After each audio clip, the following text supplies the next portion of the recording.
帶埋上去。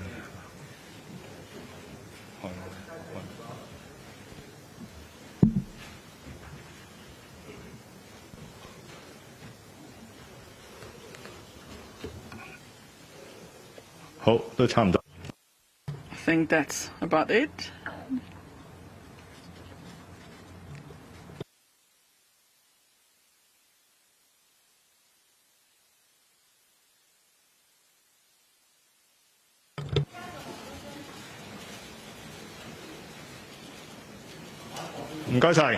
Thank you so much.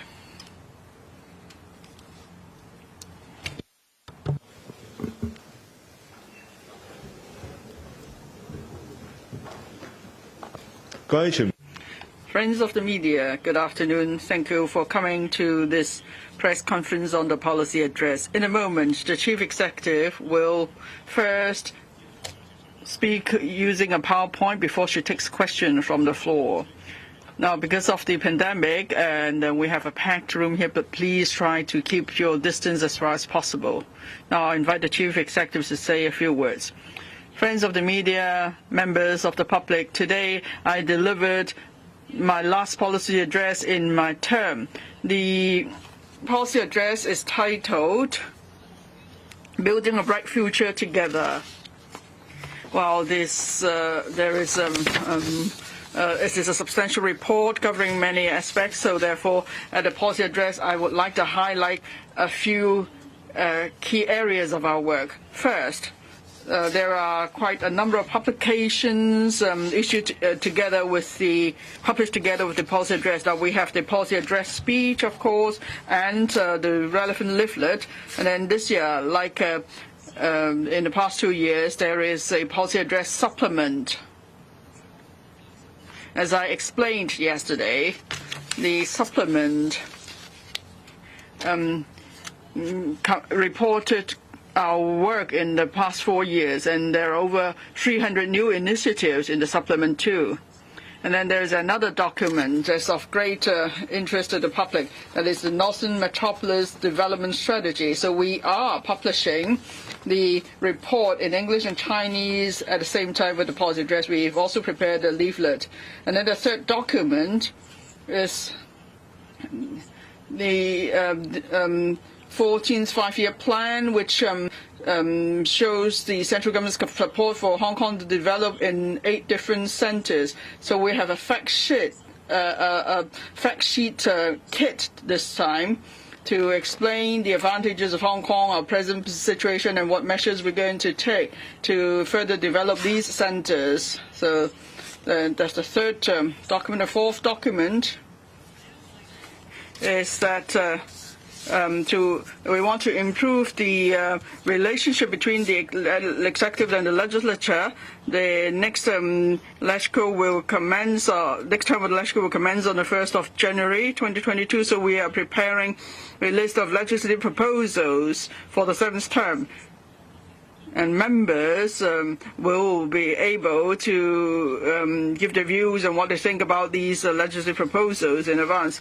And then we're going to, in the next 2 days, they are in Congress. One is the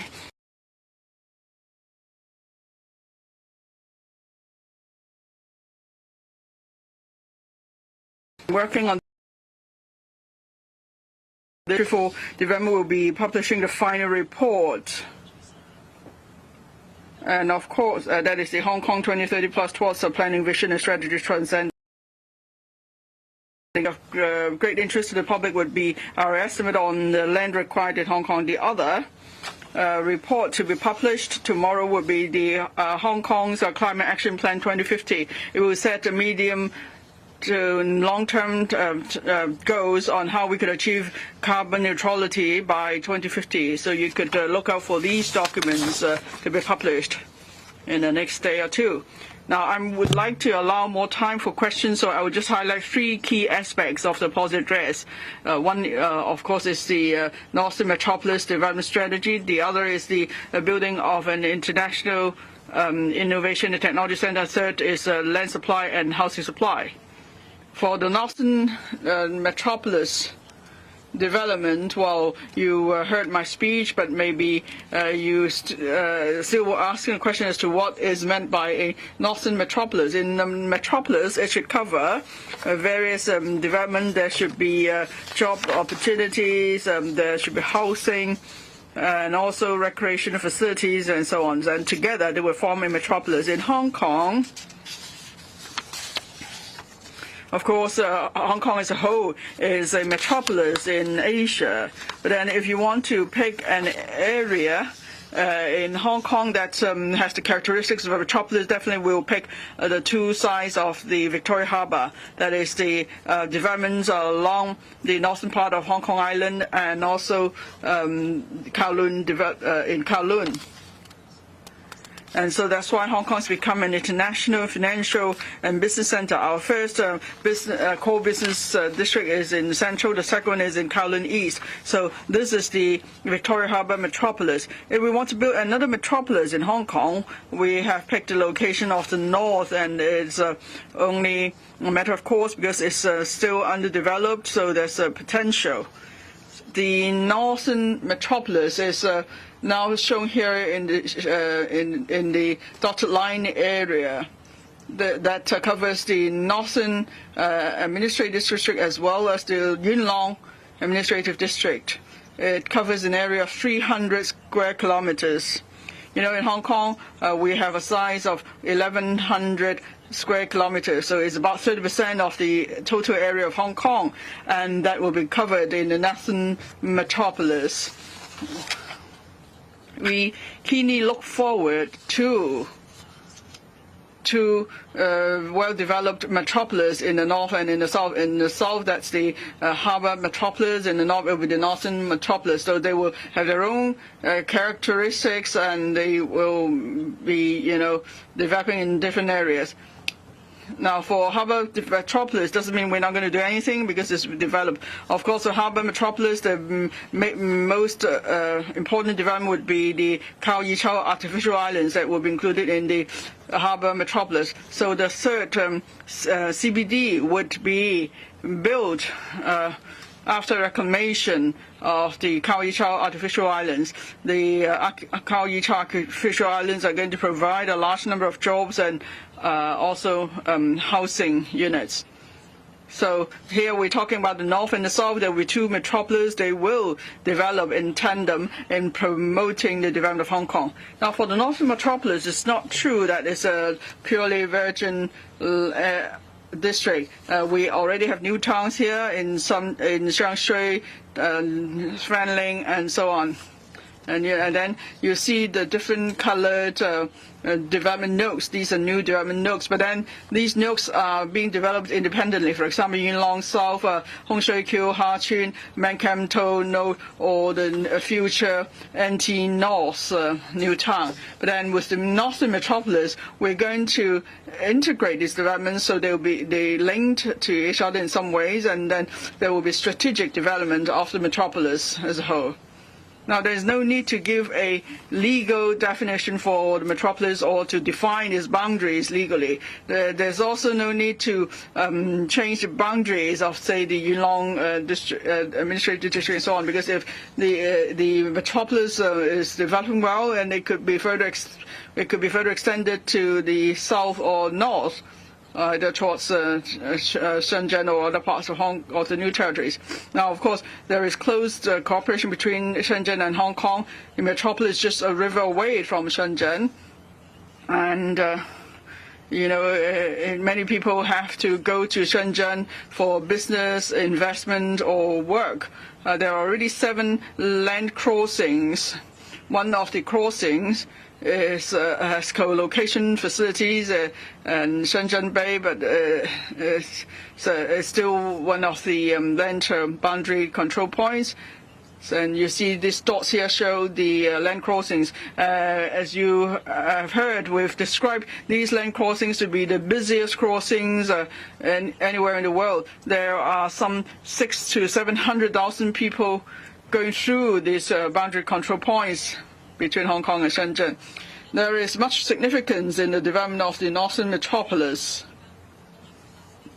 Now, we have enacted the national security law, and then we have improved the electoral system. We're going back on the right track of one country, two systems, so that allows us more opportunities to be integrated into the national development. Therefore, we should not be hampered by any administrative boundaries. So you can see that this is the first development strategy of the SL government that's groundbreaking. We have looked beyond the physical boundaries of Hong Kong and Shenzhen, and we're looking further to the north. Hopefully then we could create synergy. And as I have explained in the policy address, we want 1 + 1 to be equal more than 2, so that we'll be complementing each other's strengths. Now, of course, there are other cities nearby, Shenzhen, Macau, and so on, but Shenzhen is the biggest partner of Hong Kong. So hopefully, then with this metropolis, we could leverage on the functions of Hong Kong and Shenzhen as the dual engines for development. Now, of course, if we don't do this, what is planned will still happen, but then there won't be interaction or integration. Now, with this strategy, we're able to further integrate the various developments. Now, within the northern metropolis area, there are 300 square kilometers of development on transportation links, and then we could therefore create more land for housing and other purposes. And that's the second one. Third point is that we have learned from the experience of developing new towns. Now, every time our objective is self-sufficiency, but we're never able to achieve that objective. That's why for residents from Tin Shui Wai, they have to make long commutes to get to work. So that's something we want to see improvement. So with the northern metropolis, we want to further improve upon, further enhance the innovation and technology development systems in the area. Now, for the harbour metropolis, development is led by the financial services and business sectors, and they're able to create a large number of jobs. So for northern metropolis, development will be led by innovation and technology. Therefore, northern metropolis area, most are still undeveloped land, so there is a rich ecosystem and rich habitats. So that's why we want to make sure there is rural, urban development. And so we are trying to enhance the environmental capacity of the area as we try to strive for urban-rural integration.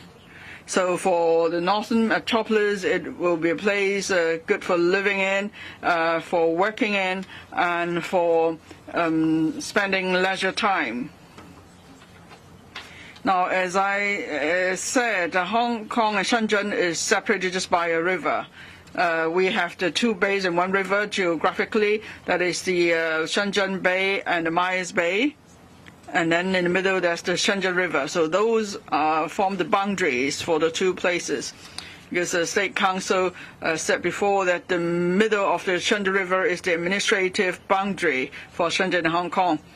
And then on top of that, we have 7 land crossings. So we are going to move in the direction of Twin Cities 3 circles. The two cities, of course, Shenzhen and Hong Kong, the 3 circles are from the west to the east. From the west, we have the Shenzhen Bay Quality Development Circle. We're just starting development here, Hong Shui Kiu, Hachin, and Lao Fao Shan. So there's much flexibility and shaping the development there. So at the outset, we're going to provide quality industrial development, and then further to the east, we have the Qianhai. Of course, the extended Shanghai cooperation zone will reach the coast of the bay. And so this 120 square kilometers of the extended Qianhai cooperation zone would allow for co-development with Laofoshan, so we could develop a quality development circle there for quality services.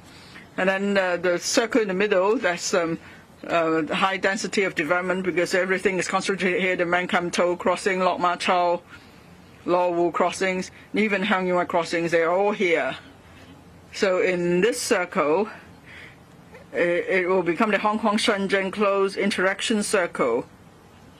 We want to identify room for close cooperation between Shenzhen and Shenzhen, in terms of medical care, innovation, technology, and education, and so on. The third circle, what you see is green here. So this is where there is rich habitat. So this will become the Myers Bay Yan Chao Tong Eco Recreation Tourism Circle. So Twin Cities, three circles. In the three circles, they have their own special features. And at the same time, there will be certain lanes to integrate them into Metropolis development.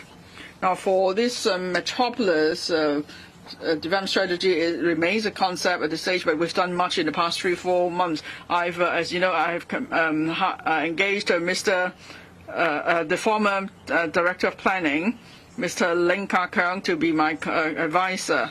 So that's why we have now come up with 45 action plans and 10 directions. Well, we're numbering them 1, 2, 3, 4, 5, just so it's easy for you to remember. If you go through the report, you will see the alignment, the initial, preliminary alignment of the different new rail projects. There are 5 new rail projects. The first one is the Hong Shui Kiu Ha Chun rail link that will extend to Qianhai. It is a cross-boundary rail link, so that means there will be need for new boundary control point, and we want there to be co-location arrangement. We've already reserved several hectares of land there for a cross-boundary rail station. The second link is the northern link that will be extended further northwards to go via the Hong Kong Shenzhen Innovation and Technology Park in Ma Chau Loop to reach the new Huanggang BCP. Again, land has been reserved for linking up this section of the rail line. The third extension, the third rail project is the East Rail Line, which is already much used by the public.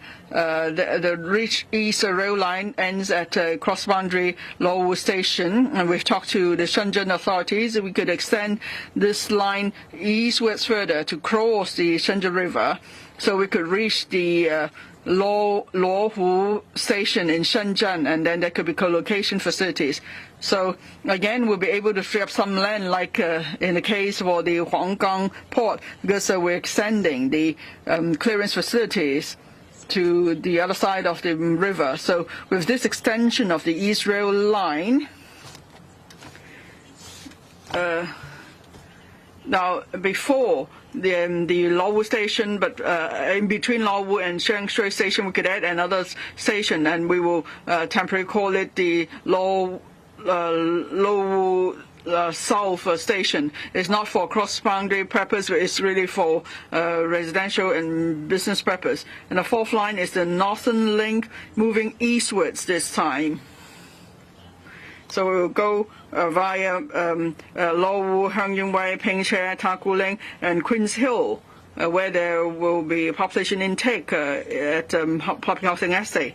And that could be then linked up with the East Rail Line. Again, the fifth project is not necessarily a rail project. It could be an automated people mover. It could be a monorail between Tsim Pei Choi and Lo Fo Shan. And it will be facing Qianhai, So it will be a nice coastal link with beautiful scenery. So these are 5 new railway projects. And then we're able to identify 4 other housing land for large-scale housing projects is on top of what we have planned. We have already the Yuen Long South, 17 and so on. These projects will go ahead because the Development Bureau has been making plans for that. But then we are able to enhance the capacity. For example, along Hong Shui Kiu Ha Chun and then La Fo Shan Park Nai, Ku Tong, Ma Chou Long. And also, when we have the new Lowu South Station along Man Kam To, there could be also more development. But of course, development has to coexist with conservation. So we are building 3 new wetland parks in Nam Shen Wei, Shan Po Shu, and Ho Kok Hui. And there won't be development in these areas. In fact, we're going to resume some private fish ponds for better management. And then that means we will have these outdoor recreational facilities on 2 spots. One is the NT Urban Rural Greenway that traverses countryside and along the stream course. So it will be the first trail not in a country park. The other is the Coastal Protection Park and Waterfront Promenade from Chin Pei Choi to Pak Nai, where there is beautiful scenery. We're going to build the Santin Technopole there with an area of 1,100 hectares. About 150 hectares will be reserved for I&T development. The floor area will be 16.5% of the science park in Park Shek.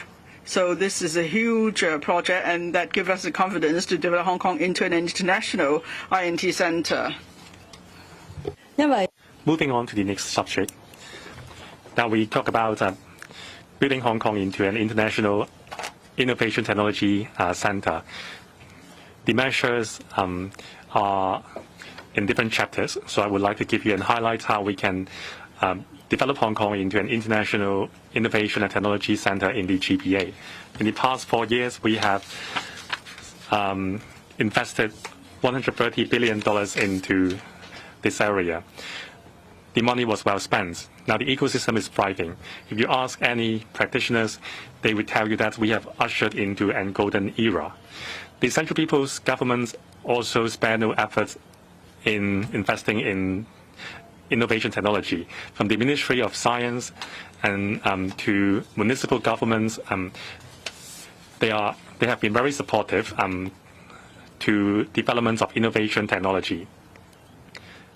In this policy address, I mentioned that we would build a more comprehensive I&T ecosystem. Of course, we need infrastructure. We have a shortage of infrastructure and land. So we are going to provide a massive amount of infrastructure. First, we will have an extension of the Tak Shek Kok Science Park. There are some 900 companies there with some 15,000 R&D facilities there.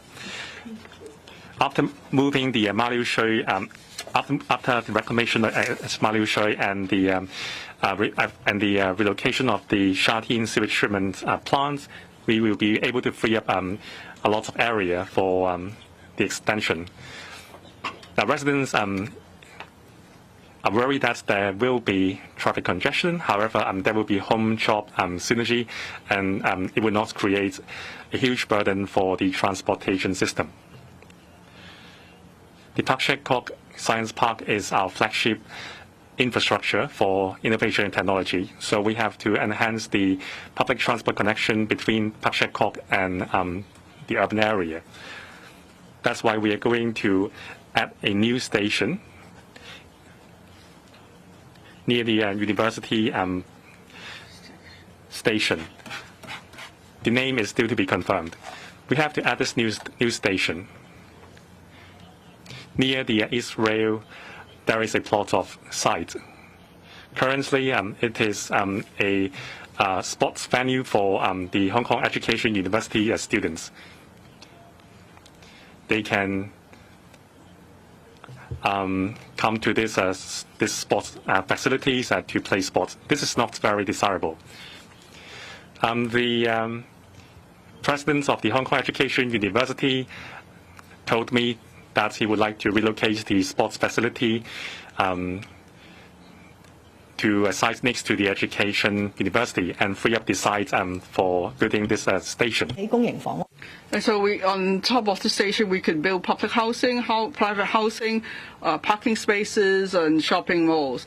As for the University of Education sports ground, we have made arrangements for that. We're going to help them reprovision their sports facilities that would become more convenient for their students. The third project is the Phase 5 Cider Port. Building area floor area will be increased by 40%. And then for the development in Lau Fau Shan facing Shanghai, we would like to have a flagship innovation and technology project. It may not be called the cyber part, but it will be something, a place where IT sectors could put their business in. And then the fourth is to build a Sentin Technopole, and that's building Hong Kong's Silicon Valley. Now, it will be 540 hectares. 300 hectares will be in Shenzhen, that is the Shenzhen Hong Kong I&T Park. It will be along the port economic belt that covers Futian.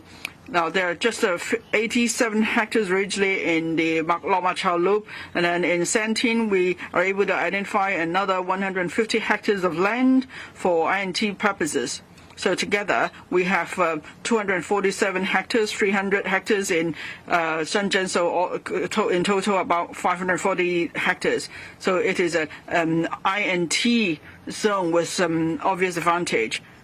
So Shenzhen and Hong Kong are going to join hands to develop this 540 hectares of I&T zone, and then we will have the relevant talents and businesses here. Definitely would be comparable to the Silicon Valley.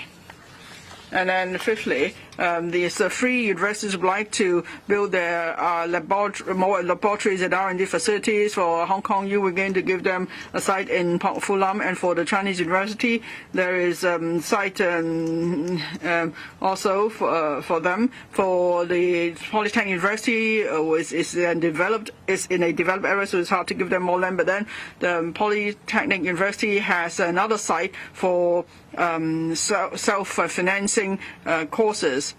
So when I visited the university, they asked for government support to turn that campus into R&D purpose, and I fully support that proposal. Now, I&T cannot just be stuck at the academic or R&D stage. There has to be commercialization of R&D results. And to achieve that, we need reindustrialization. We need to have industrial manufacturing for us to apply technologies on a large scale. Now, many have said that there are few industries left in Hong Kong. In the past few months, I've been talking more to the industrial sector. I'm grateful to the Federation of Industries. They have prepared important research report for Hong Kong. And from that report, I've drawn inspiration. In Hong Kong, we do have the potential for smart manufacturing or manufacturing driven by innovation and technology. Now, in Science Park, there is the first AMC in Trencanol. It's very popular. Before it's completed, many have asked to lease the place. So we should, therefore, enhance our support for such manufacturing, the smart manufacturing. We're going to build a second AMC, and then for Sentin, we're going to have a new policy for granting land for manufacturers driven by I&T, for example, high-end pharmaceutical factories. They could do R&D here and then manufacture also here. Now, to show that we attach great importance to such developments, that's why I'm proposing to rename the Innovation and Technology Bureau into the Innovation, Technology and Industry Bureau. So at least for this part about INT development, INT manufacturing is certainly would come under the Innovation, Technology, Industry Bureau. And then we have other new platforms for R&D. One is Inno Centers. One is for life health tech. The other for robotics. Now we have already introduced 28 laboratories here. Each laboratory partners with a university. I've visited 2 such labs myself. They really do have great potential. Now, we're going to build the 3rd Inno Center on life health.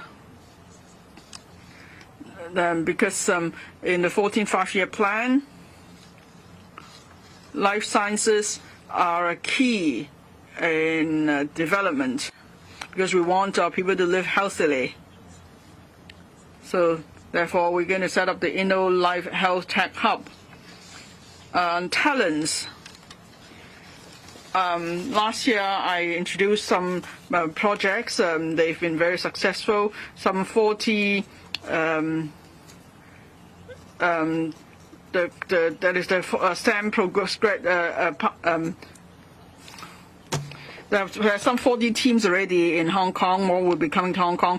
Now, apart from government investment, we could also encourage private investment. So there is a future fund in the Hong Kong Group portfolio. There should be more investment in local companies. That is venture companies.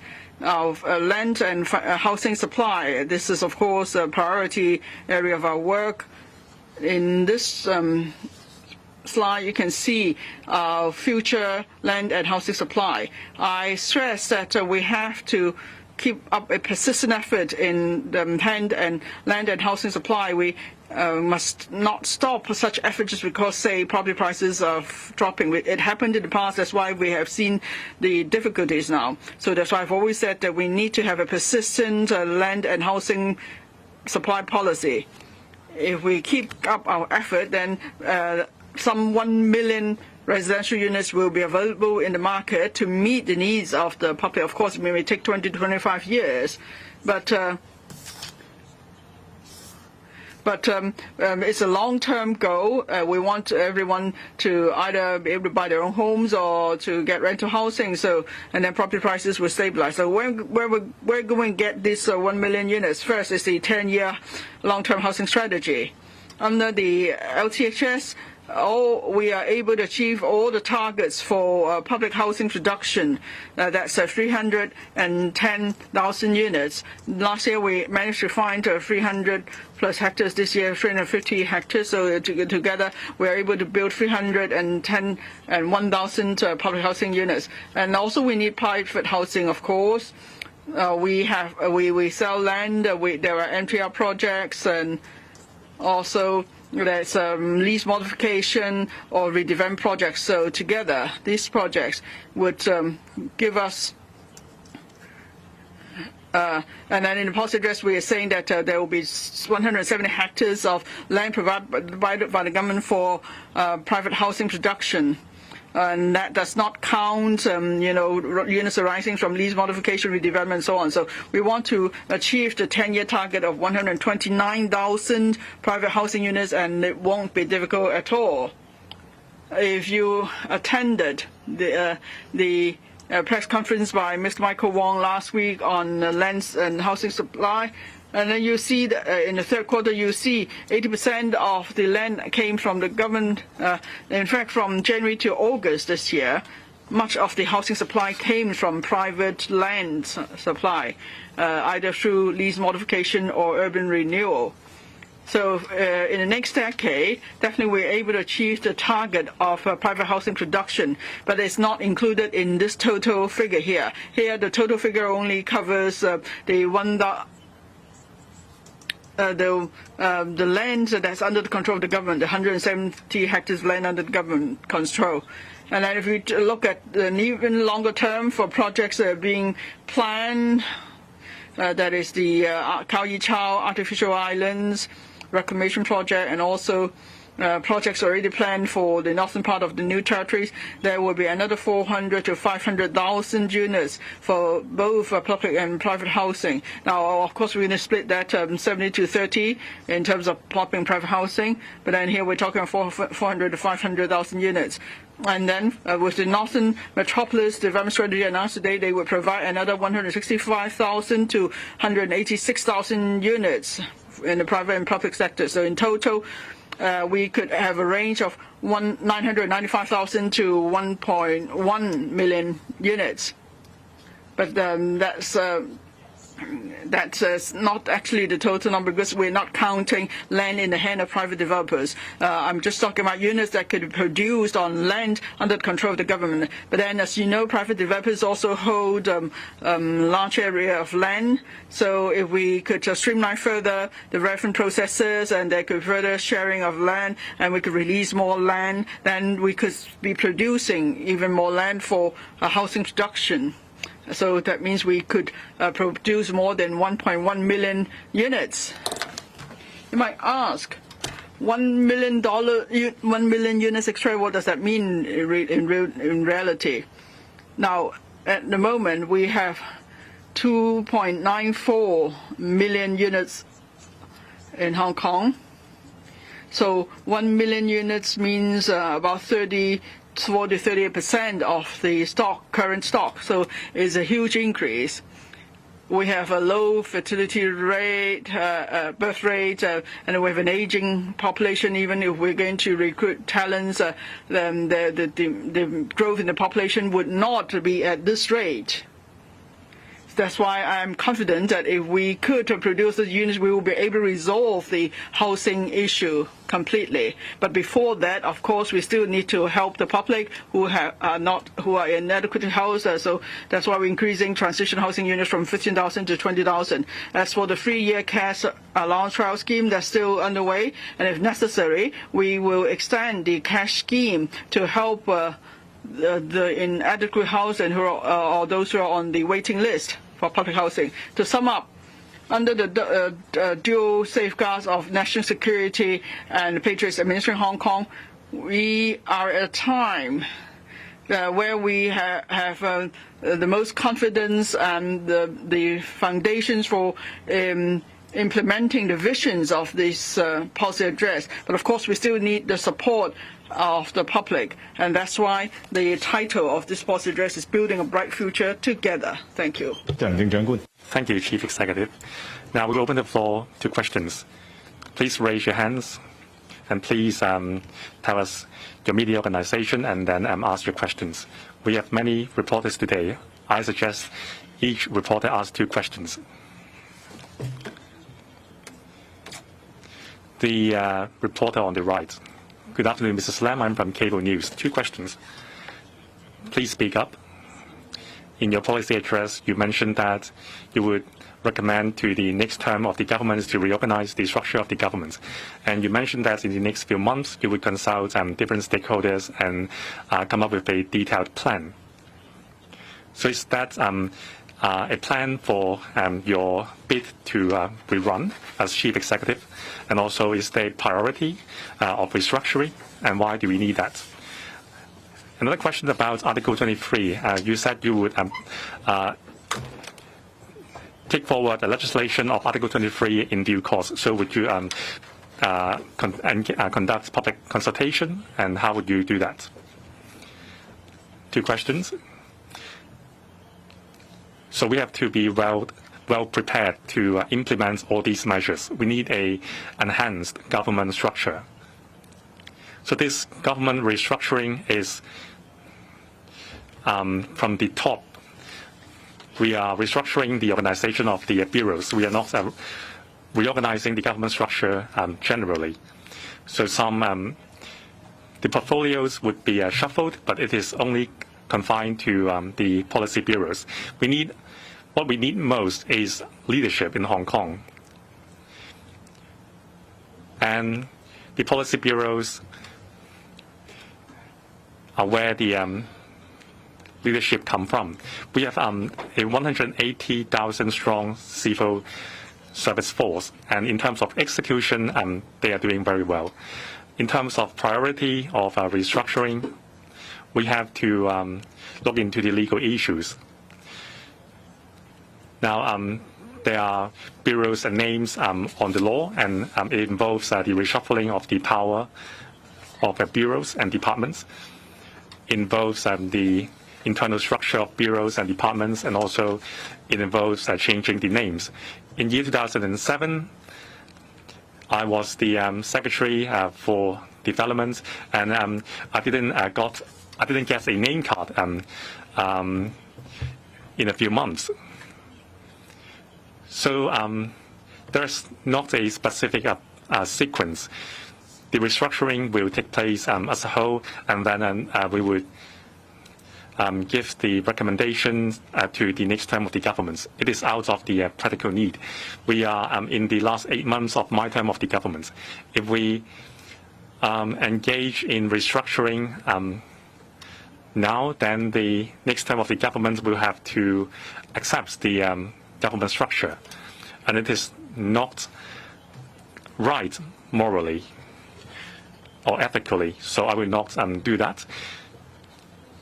I will discuss the matter with the new legislative term.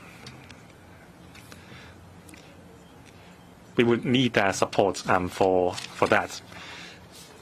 And then if the new chief executive elected next year agrees to the reorganization plan concerning the restructuring of the government and the new funding regime, then the new structure can be implemented on the 1st of July. So this is the more ideal way to go. We are doing this because it is the core of the public. We cannot avoid that. It has nothing to do with my bid to rerun. I am a very responsible person. I will not remain idle because my term is coming to an end. If the new term of the Legislative Council agrees to the plan, then we will suggest it to the next term of the government. It has nothing to do with my bid to rerun. Second, the local legislation of Article 23 is a constitutional duty. Now, the few terms of the government after 2003 really try to avoid, to dodge this issue. They said it would not be done during the term of the government. But we all saw what risk we are exposed to with our national security laws. It is also a risk to our fellow countrymen in the PRC. So we cannot take an evasive attitude on this. We have to be brave and courageous in legislating Article 23. But it is no easy task to do so in an accurate manner. There are 7 offences involved. We have criminal offences, ordinance, and other ordinances involved. But I can assure you that this will be completed within the next term of the Legislative Council. Whether we can finish that earlier on, it really depends on the speed of the consultation. You asked whether there would be consultation. Of course, there would be consultation. So, as I've mentioned in this pamphlet, so this pamphlet contains the 40 legislative proposals. For 31, they can be enacted immediately. For the remaining 9, it is written that these are proposals requiring public consultation. It involves Proposal 32 to amend existing legislation to implement Article 23 of the Basic Law to safeguard national security. Since public consultation is involved, it is not likely that it can be done within a few months. So I'm not checking responsibility. So this is a very strange accusation. You just have to sit down and look at the timetable to see that this cannot be done within 7 or 8 months. Now, this is the 25th anniversary of the establishment of the SAR, so a lot is happening. So if someone thinks that we can complete legislation for Article 23 within the end of this term of the government, it is not a very practical thought. No matter how hardworking and how proactive the Secretary for Security is, he cannot do that. I've asked him whether he can finish the task within this term, and he said no. However, proposals will be published for the public to discuss. Besides consultation on law drafting, we also have to do a good job in terms of publicity. We cannot be hijacked, and we cannot have people disseminating misinformation to trick people or incite people, like in year 2019. Thank you. Next question, the lady in the front. Good afternoon, Mr. Lam. I'm from Singapore Daily, Law Wan Tong. A question on the restructuring of the government. In the policy address, you came up with several suggestions. One is about splitting the Transport and Housing Bureau, and also rationalizing the works portfolio. So we will not merge the Development Bureau and the Housing Bureau. What is your take on that? And about the Home Affairs Bureau. Now, the portfolio of culture has been removed. Now there is only youth and district affairs. So what will be the new work portfolio of the Youth and District Affairs Bureau? Another question. Now you said you are just throwing an idea and then inviting views. This is just food for thought. So do you think the next term of the government will accept your proposal? Now, on the restructuring of government structure, I've mentioned 5 directions. On splitting Transport and Housing Bureau, there is a concrete plan. In the previous 2 terms of the government, we had Transport and Housing Bureau, and the portfolio is really too large. There's often the perception that we are just focusing on housing, but not transport. If you look at the 8 centers designated by the central government, many of them are related to transport. There are a maritime transportation hub and the aviation hub, which we have been striving for. And also we have the logistics center as well. And there are many issues about public transport, for example, transport fare, taxi fare, and smart mobility. So I always think that Mr. Frank Chan has a very huge burden on him. Now, the splitting of the Bureau has received wide support from the public. Now, the Transport Bureau will have a heavy portfolio after the split. And there are views that after the split, the Housing Bureau should be responsible for identifying land supply as well. Well, you have to understand land supply is not just for housing. There are many other uses, for example, economic, government facilities, and there are lots of different plans for land. Now, this is the third time of the government where we have the Development Bureau. There are two major work portfolios. One is land planning, from town planning to land administration to building of houses. To build houses, you need planning, and then you need to change the land lease and then submit the plan. For transport, we have Highways Department, which is under the transportation portfolio, to enhance identification of land supply. We have the planning and engineering study portfolio under the same secretary. For the studies we are conducting now, they are under the P&E branch portfolio. So if you are subsuming town planning and land administration under the housing strategy, then what about works? In 2007, when I took office as the first secretary for development, we had the conservation of the Queen's Ferry Pier. So there were calls to combine to let development and conservation coexist.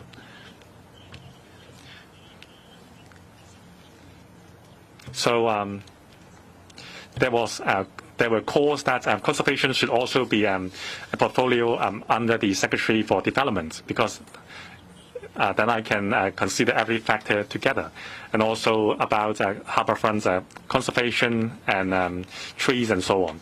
So according to my experience, the structure works well. So this is my my point of view. I think it is a shame to if we are to split the portfolios of the Development Bureau. It would be against the principle of allowing development and conservation to coexist. So I listen to views, so that's why I'm consulting the public. How we can streamline the supply of housing. I'm open to ideas. Now about Culture, Sports and Tourism Bureau, or taking out the culture portfolio from the HAB, there is still district affairs of the 18 districts. The portfolio is already heavy. Every district has different characteristics, and there are also other portfolios, for example, rural affairs, religious affairs, ethnic minority, and so on. The Home Affairs Bureau is a bureau acting as the bridge between the government and the public. That's why we call it Home Affairs. So with sports and cultures taken away from the bureau, we have to think about what are the portfolios the bureau will take up. I suggest youth. Now, youth affairs currently is scattered.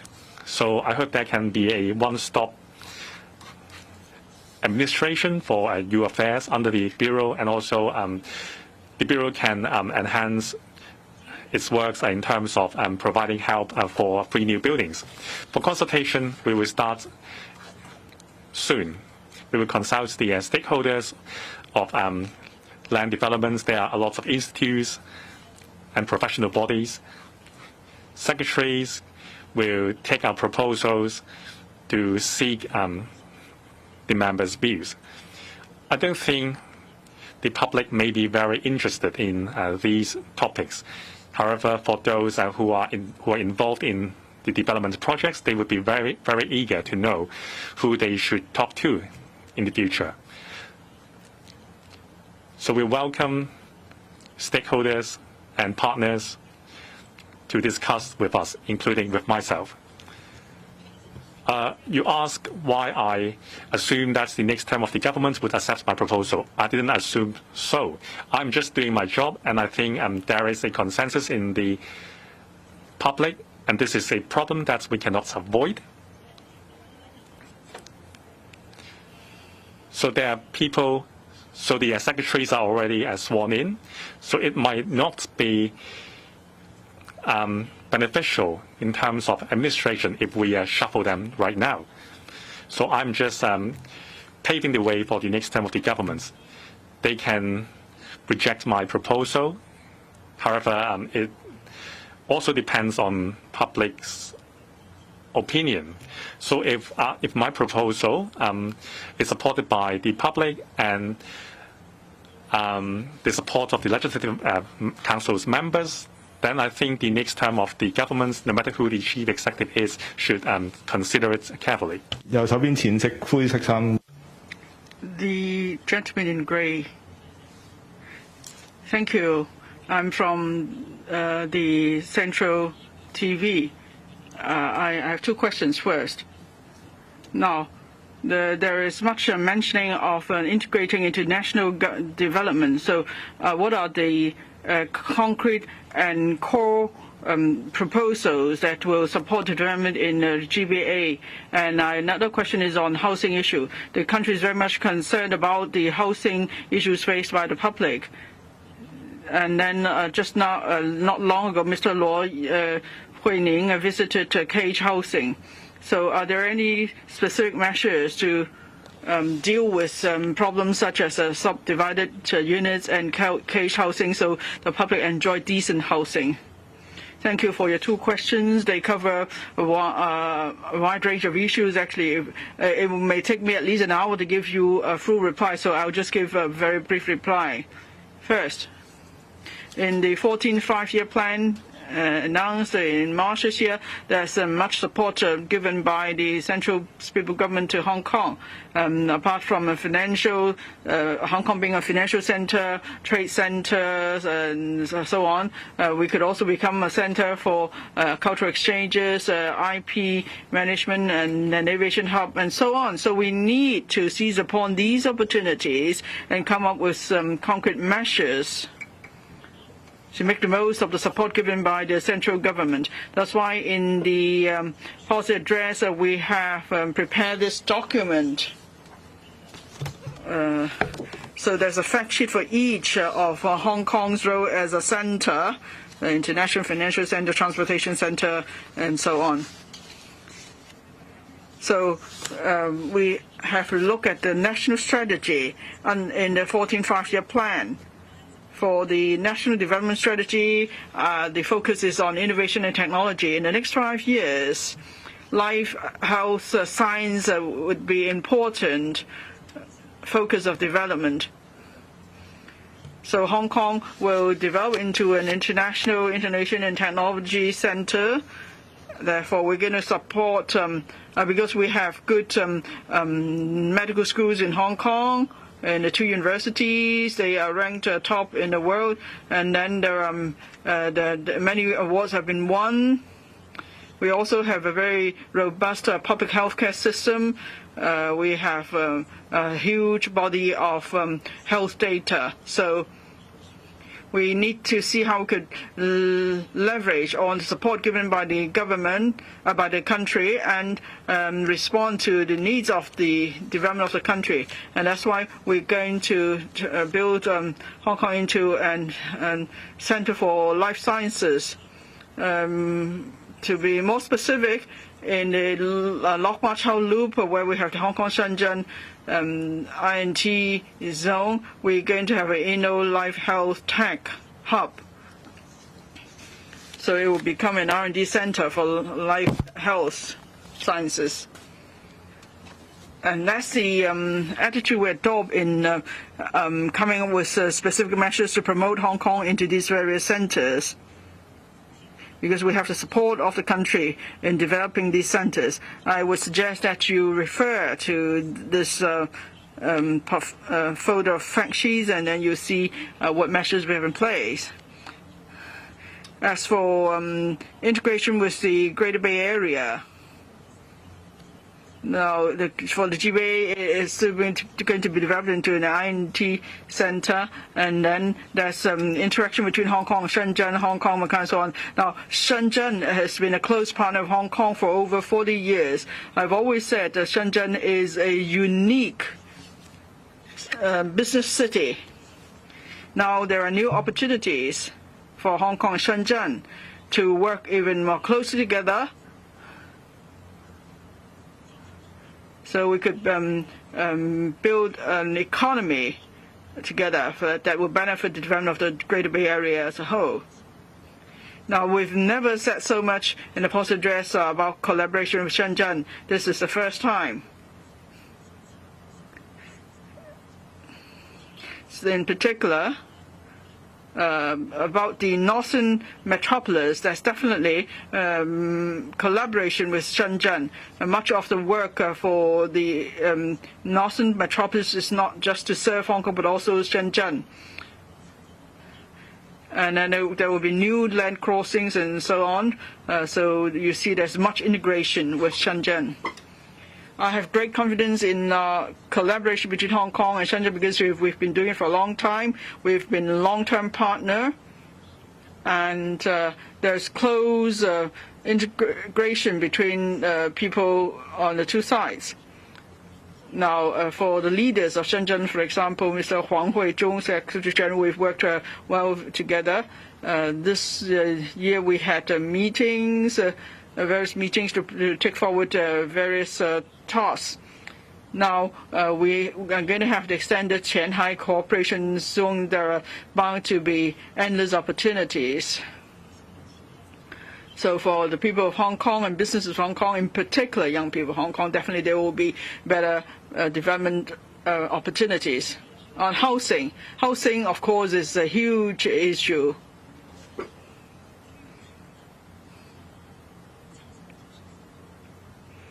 With housing, of course, it's all about land supply.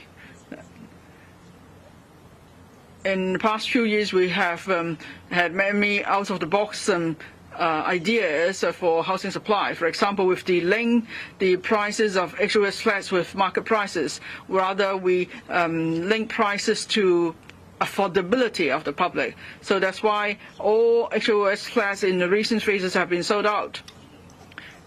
Because they are about 26% cheaper than the older batches of HOS flats.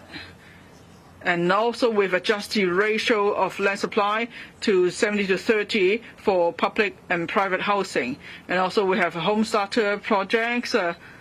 That's why with housing policy we have done enough, but we need to do more for land supply. So with land policy, we need to consider how we could create more land for housing production.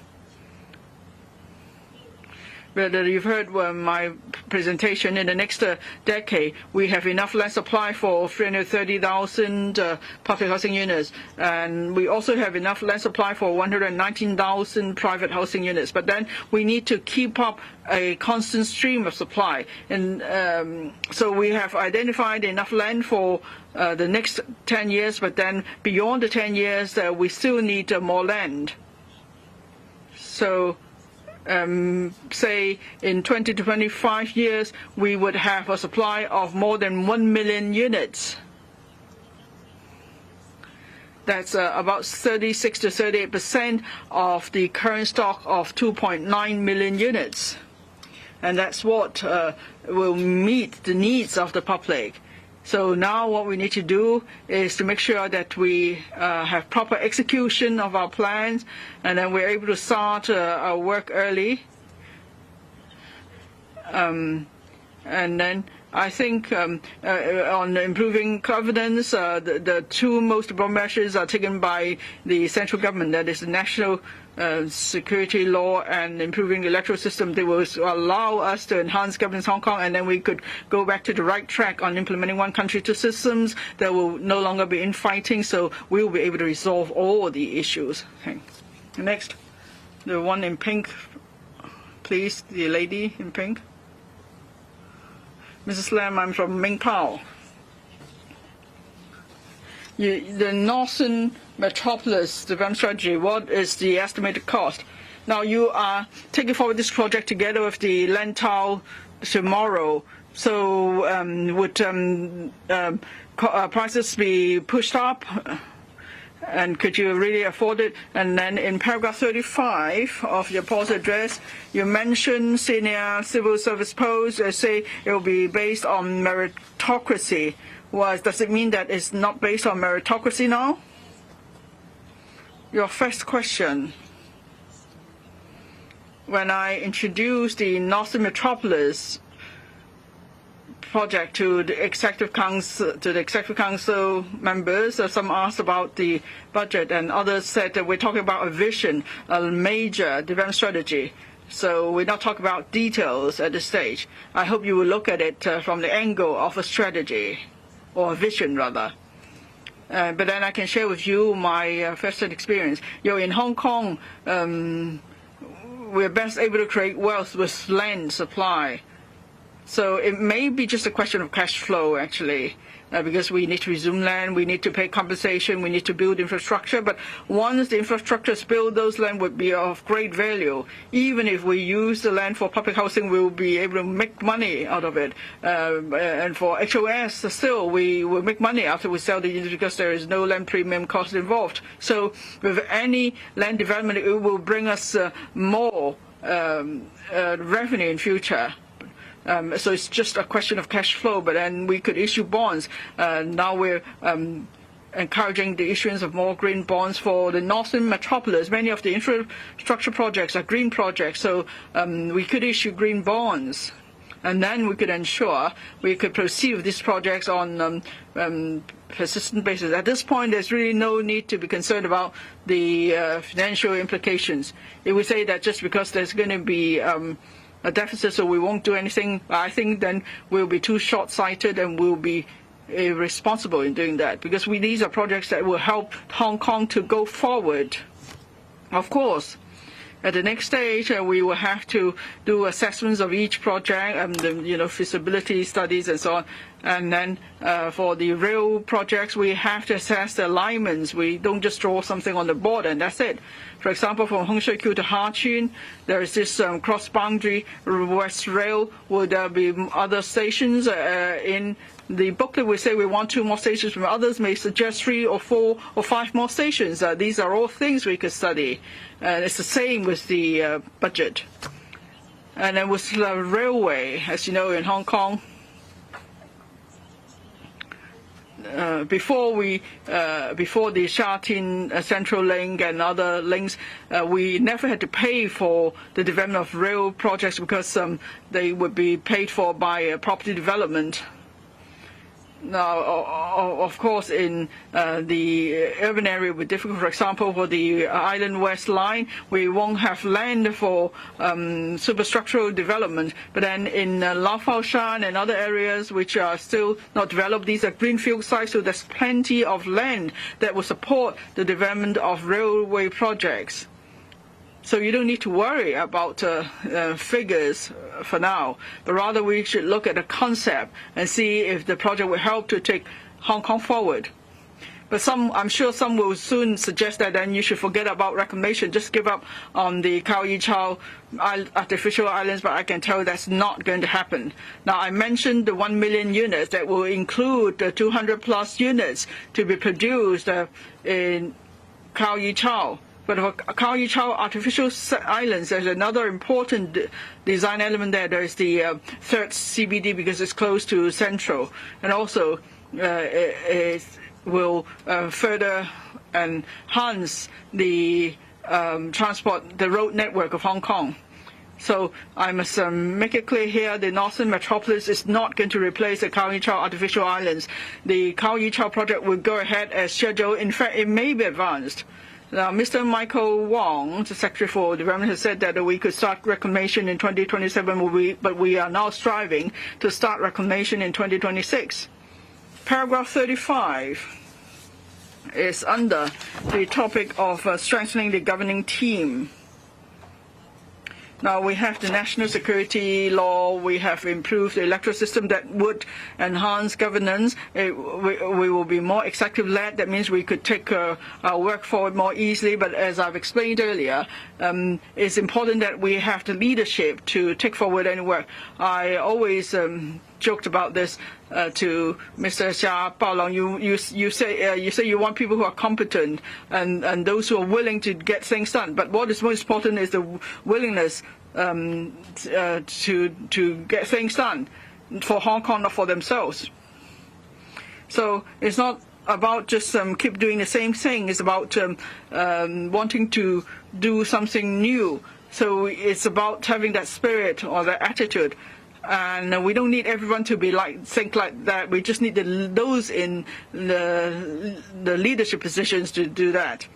You know, civil servants. We face so many challenges with the Black Letter riots or the pandemic. We were able to get work done. So Hong Kong managed to come off this unscathed. So it's about having people who are willing to get things done. So that's why at the top echelon we need to find those who are most suited and who aspire to do that.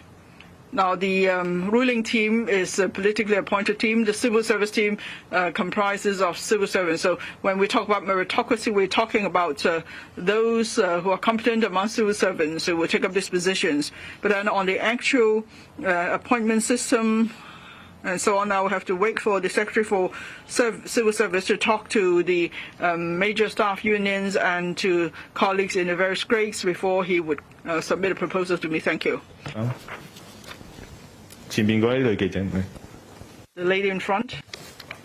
Good afternoon, Mrs. Lam. This is Grace Ma from HKBC. So I have two questions. The first one is about health care. So you have proposed waiving the referral requirement for specialist consultation, but the waiting time for specialists is so long already. So what's exactly the point of adding even more people to the queue? And the second question is on the Northern Metropolis. So parallel travelers have been troubling many North District residents before COVID. Are you worried that bringing more people into the North District will aggravate tensions between mainland visitors and the residents again and harm social harmony? Thank you. Well, as far as the first question is concerned, I did acknowledge in my policy address that as Hong Kong is aging, and aging rather rapidly, there will be a heavy demand for medical services, whether in specialist consultations or in hospitalization.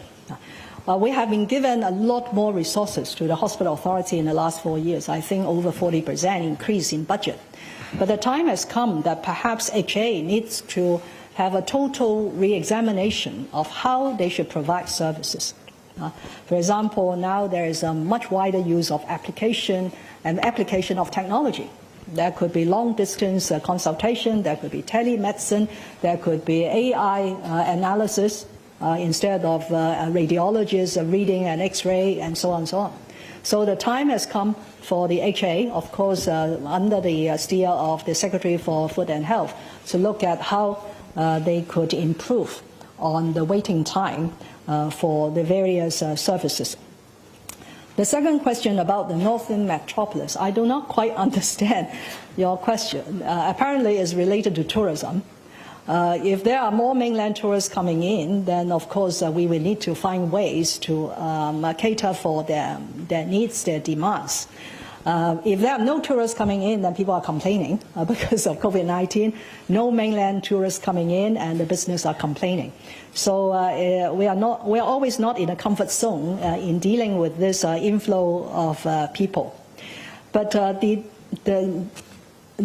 gist of doing the Northern Metropolis is to create land for housing as well as for industry in order that Hong Kong can move forward. Isn't it a much, much bigger objective than just dealing with day-to-day congestion and here and there? I'm sure we can deal with those micro problems, managing the people flow, the burden on the local transportation. But we need to think macro on what we want Hong Kong to be in the future, in the next 20 years or so. So the Northern Metropolis is devised with that objective in mind, and also to enable Hong Kong to integrate better into the national development, particularly the Greater Bay Area. Thank you. Further English question? The gentleman at the back. RTHK English News. Why is there a need to build another rail link connecting Hong Kong to Shenzhen and Shanghai when we already have the express rail link, the Hong Kong-Zhuhai-Macau Bridge and other land ports? Is Hong Kong going to foot the bill? Secondly, your administration has proposed easing land sale restrictions for ancestral land, but why can't the government simply use the land resumption ordinance to take back those land? Would this policy end up encouraging developers to hoard land? And also, given the vast amount of land in the new territories, is it still necessary to go ahead with the Lantau Tomorrow Vision project, which many critics say would be costly and harmful to the environment? And lastly, this is your last policy address for your current term. Looking back, how would you evaluate your work over the past 5 years? And are you going to run for the next chief executive election? Thank you. I'm afraid you keep on asking questions I will not answer. I will not answer any question about my own future.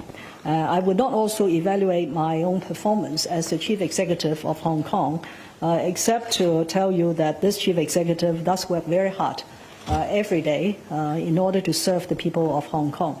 Now, the railway connection. Now, I have been advocating an approach that it is transport infrastructure-led in order to create land for development, in order to ensure that there will be easier flow of people and goods. You need good transport connectivity. To suggest that we don't need this connection between Hong Shui Kiu and Qianhai, I'm afraid you are going against the public opinion. Everybody who talk about the opportunities of Shenzhen and Qianhai for Hong Kong have been urging the government to commit to this rail link. This is not a very long railway. If you look at the map, it becomes very logical that we should have a connection between the northwestern part of Hong Kong, that is Hong Shui Kiu, Hachun, Lau Fau Shan, and Qianhai, because it's just across the bay. It's about 5 kilometers. It will take 10 minutes, maybe. If there is a railway connection, it will take 10-15 minutes for a Hong Kong resident living in Hong Shui Kiu to go to work in Qianhai, and vice versa. That was the importance and significance on this rail link, without which you will have to travel by car via the Shenzhen Expressway, go into the border control point, and then travel through the roads in Shenzhen to reach Qianhai. That's the difference. I have not find out the exact difference in time, but I think at least it will be half an hour, if not more, to travel without a rail link. So that's the purpose of the rail link between Qianhai and Hong Shui Kiu. Now, about land owned by Zhou and Tong, this is private land. The government cannot resume private land for no purpose. I have told you some figures in the policy address that we have been resuming far more private land than the last 5 years. And we will resume some 700 hectares of private land in the coming years to support the various new town and NDAs in the northern part of NT. So we will not shy away from using the land resumption ordinance to resume land for a public purpose. So either it will be infrastructure, building of schools and infrastructure, or public housing. But that will need planning, because in order to satisfy the public purpose, we have to have planning. We have to approve public use before you could acquire the land. Now, so the Zhou Tong land is private land. And it has a very unique history to it. It's owned by people from the same ancestry, okay? And over the years, because of the restrictions in the new territories ordinance, which authorizes the government official, i.e. the district officer, to agree or approve transactions of Zhou Tong land, and also the replacement of the trustee, the Xi Lei Yuan.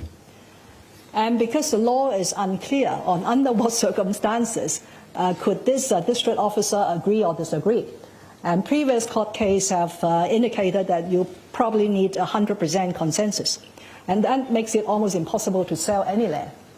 Because nowadays, how could you get anything that has 100% consensus, especially when more and more second and third and fourth generations are joining the pool of eligible people to share the benefits of this Zhou and Tong land. So in order to release this land for development, which is the common aspiration of the NT people, as well as the people involved in the land development, they said that it is almost impossible. You are locking up unnecessarily perhaps thousands of land in the NT So in order to meet that common aspiration and to unlock the private land for development, we had to work with the Hangikop to find a way that we could allow this Zhou and Tong to dispose of their land in a more reasonable way, but without sacrificing the interests of the descendants. That was the purpose of the initiative. To suggest that we need not do anything, just use government powers to resume, is not proper governance, in my view. And I don't think you want me to go down that route, that we just blatantly take over anything that we want to take over. That is not what a civic and a law-abiding government should do. The third point is about Lantau tomorrow. In the figures that I have presented to you, about more than 1 million housing units in the next 20-25 years. That has already included the units coming out of the Gao Yizhao artificial islands reclamation, and it's quite a big share as well. So we could not forego the reclamation. Of course, in Hong Kong, there will be people disagreeing with anything we want to do. If we want to reclaim, they said no. We want to touch the country park, no. Now we are going into some of the wetland and fish pond, they will say no. But at the end of the day, common sense prevails and rationality prevails. Do we want Hong Kong to move forward? If we want, then the government has to be far more decisive and determined in order to press ahead with the various developments, despite some objections. I don't think there's a lot of resistance. On the financial side, time and again, the real estate professionals have shown to Hong Kong people that this is a money-making business, because the land to be reclaimed and formed and sold will generate a huge revenue for the government, not only to pay off for the infrastructure, but also to go into the government treasury to support other activities.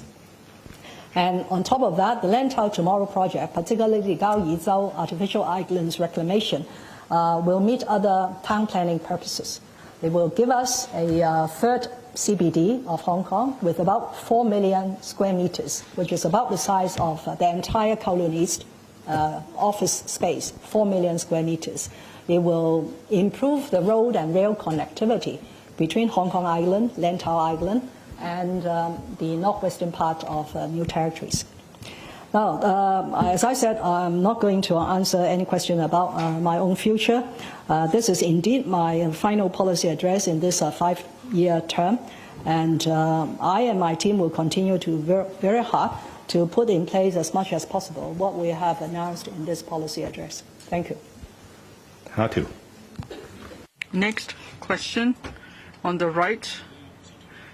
The lady in between the two gentlemen on the front row.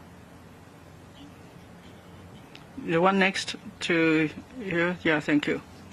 Mrs. Lam, I'm from Hong Kong Economic Journal. 2 questions. One, now you have included many proposals that will straddle this term of government. That's why some have described this policy address as the election manifesto. What do you say to that? And if you are not going to be re-elected, are you confident that the next CE will be able to complete the items on the list? Second question on the reorganization of Policy Bureau.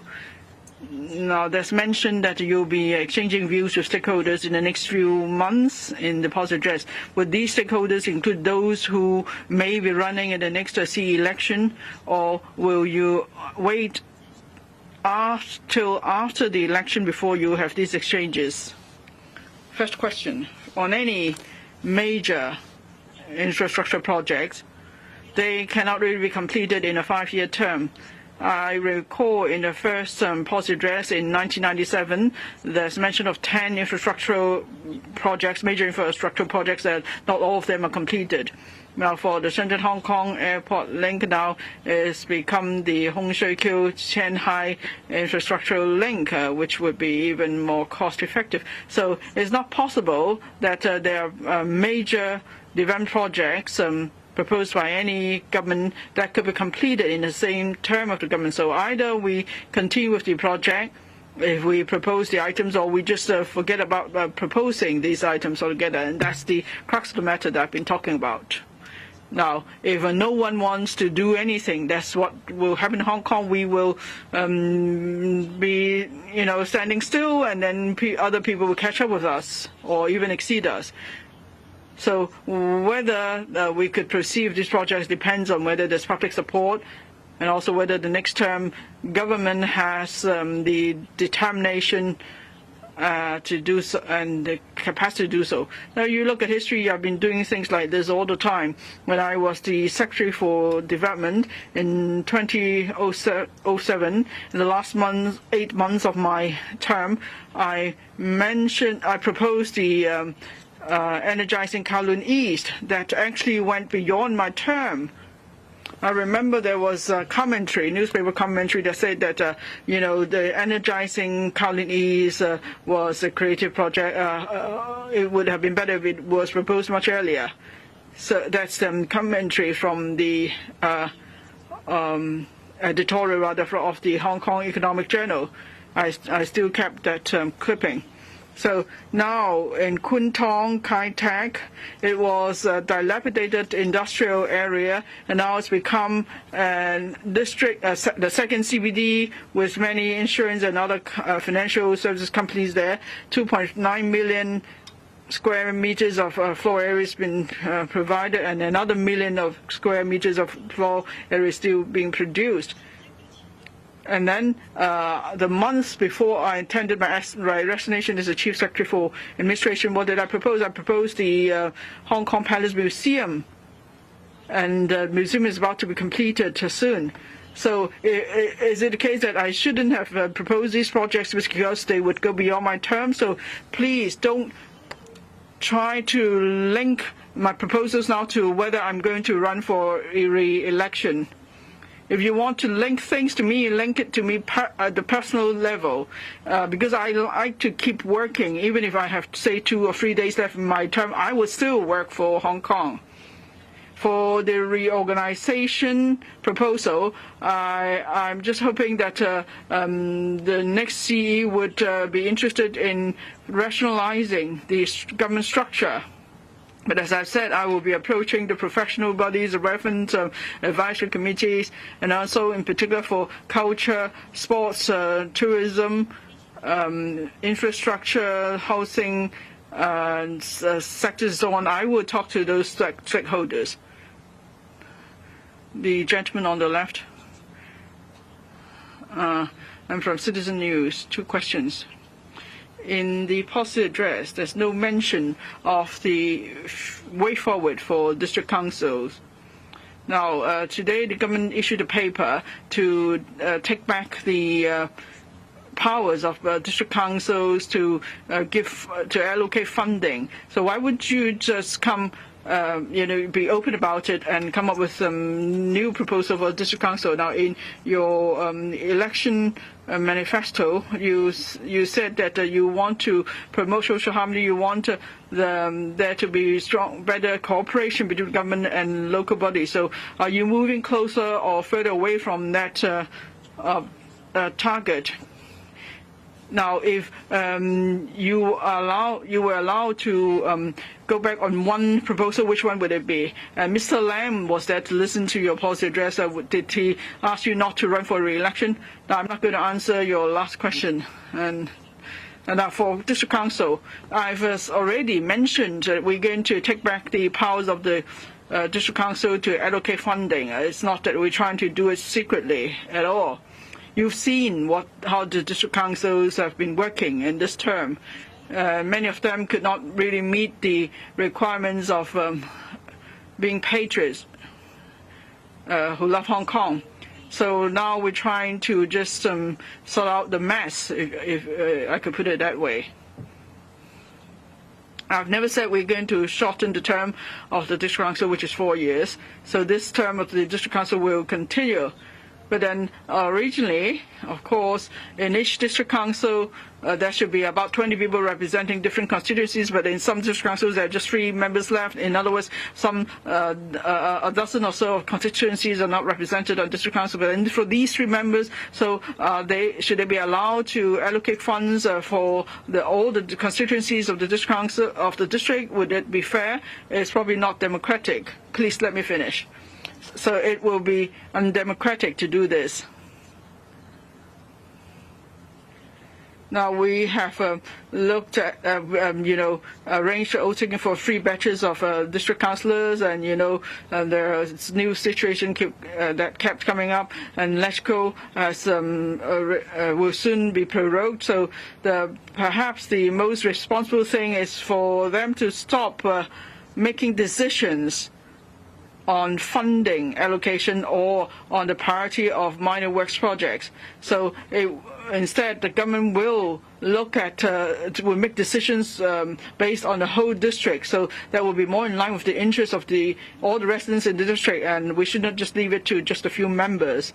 Now, why is it not included in the policy address? I want to include more in the policy address, but already this policy address has over 2,000 words. It's taking me so long to read it out. So we can't really include everything here. And anyway, this is not a major policy change. We're just suspending the practice for now. As for the future of the district council or district administration as a whole, we need time to consider that further. That's why it's not a matter that should be included in the policy address at this stage. Because in accordance with Article 97 of the Basic Law, the district council remains an advisory body. And we're not taking back the powers of the district council, if I want to be pedantic, because the district councils never have any powers. They are consultative bodies. The government would just seek views from district councils, and if they have certain views on how funds should be allocated, we would respect their views. That's all. But then the controlling officer of each district is the Director of Home Affairs. So we have to make this clear. It's not taking back powers. Well, they've never been given any powers by any law, so it's not about taking back powers.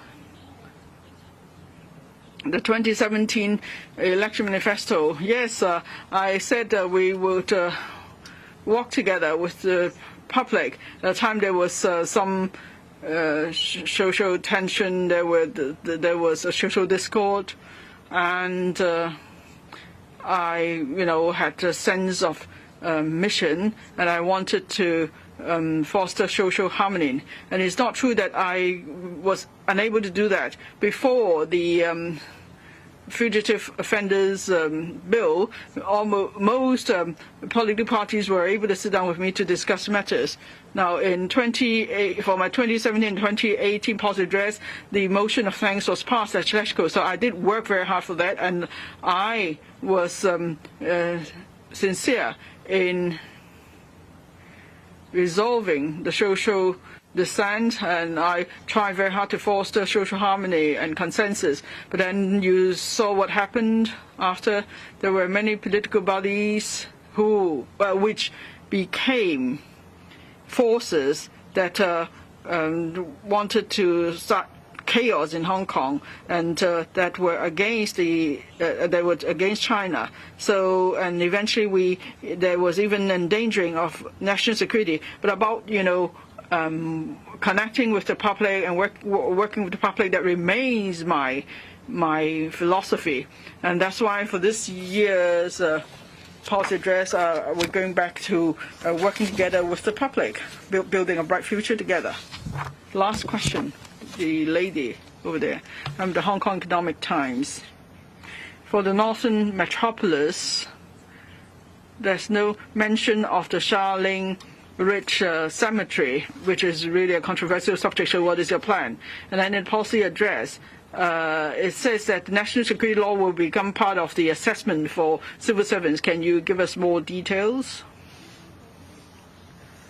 about including national security law as some entry requirement for civil servants? That is straightforward. It's just that they have to learn about national security law. For example, it's like when civil servants join the service, there's induction training. They have to learn about the basic law. So now they'll be asked to learn about the national security law. But whether there will be questions on national security law in the test, I don't know. I think we have to ask the Civil Service Bill. But what's important is that civil servants must learn about national security law.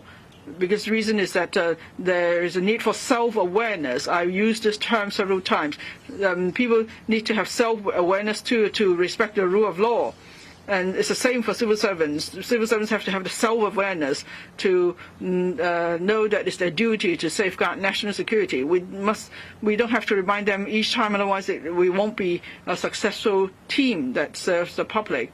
So that's why civil servants need to know what the national security law is about. They need to have the awareness of safeguarding national security. It's the same as the spirit of serving the public. Your second question about the cemetery, the Charling Richer, the cemetery. Now I've asked actually Mr. Ling Ka-Kang to brief you further on the Northern Metropolis. Well, there's a historical reason for this cemetery project, because in the past there was little development in the Northern Metropolis, or whatever is not whatever cities are not popular with the public would be moved there, like incinerators and so on. So there's mentioned that we need to beautify the environment near Sandy Ridge Cemetery so as to minimize the nuisance to the public. Well, that's something we can achieve. And it's true that the government did consider moving some burial facilities to Sandy Ridge, and we've completed a land formation project. But then there is strong opposition from the public about this super burial city. Well, there are actually three elements here. One is columbarium, which is not, which doesn't really cause much nuisance. You've been to many public columbarium, I'm sure, like in Diamond Hill. It's just a place where ashes are stored, and then there's another one is a funeral parlor, and the third one is crematorium. Now, we do need columbarium because there are 50,000 deaths each year in Hong Kong, so we need to make sure there is a way to store the remains. And so there will be 200,000 niches in the Sandy Ridge columbarium. Actually, it's a beautiful design. It's like a garden. As for the funeral parlor, there is no need for it, because there are enough funeral parlor facilities in Hong Kong. In fact, these days, some people don't choose to go to funeral parlors. So there is no need for the government to build a funeral tower. And also, it's such a long way away. People probably won't go there just to pay respect to the dead.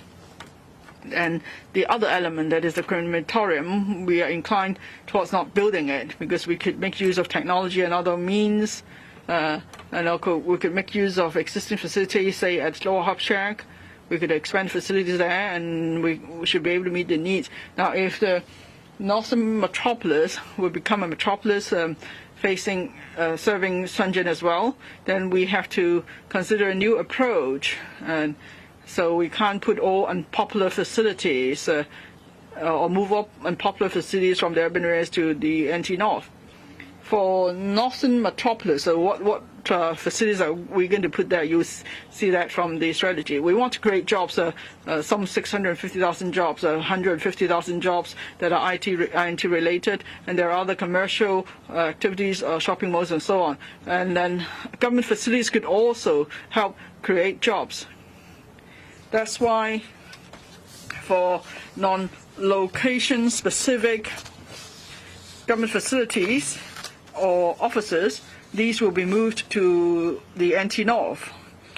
We have identified some sites, and we're looking for departments that could be moved there. That means we'll be able to create more jobs, and that will help the transportation network. Imagine there are several thousand people who have to commute to Hong Kong to work, but in future, these 3,000 people could work in Kwu Tung or New Churches North. That will completely change the picture for the transportation network. So we are adopting a new mindset here. Now, people complain about traffic congestion, and they say that we shouldn't be sending more people to the NT North. But, congestion is only one way. that is in the early morning peak hours, people move from north to south. At night, people move from south to north. But then in the reverse direction, only 30% of the capacity is taken up. So that means, say, you get a seat on the bus or the train. So that's why we need to move more jobs to the north. So for people living in Tai Po, Tuen Mun, and so on, they don't need to commute all the way from the north to the south. Instead, they could just move around in the northern part of the new territories, and then we'll be able to bring about traffic congestion relief. Thank you.